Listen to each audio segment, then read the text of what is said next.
Joe Beermaster, we have a 15 Nissan Altima. This goes for multiple years. I'm going to show you how to reset the maintenance button and use the maintenance selection. You want to start the car. Of course, you don't want this in a garage. You want to be outside. Go to the steering wheel. You see this little square. I'm going to press the square. We're going to press it again. And we're going to pan down here, main menu selection. Press it again. Now you see these choices up top there. We're going to go back to that. And we're going to just keep pressing it till it slides over. See how it's moving over to a steering wheel.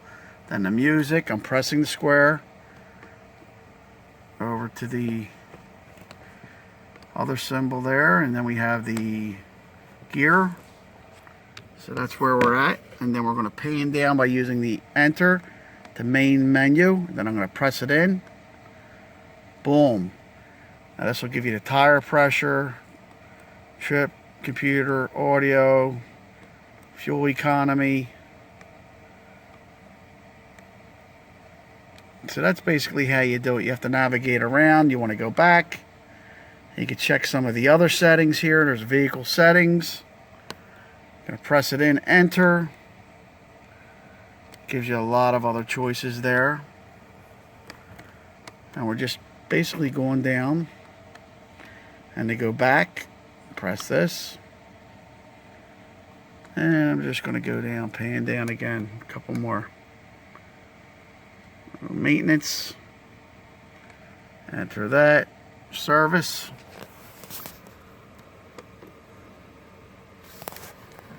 and it tells you what your service miles are. You can go down again, pan down to reset. Just hit the enter, reset, and that's how you use it. It's very simple. Basically, you want to hit the square, and then your choices will come up. There's the back button.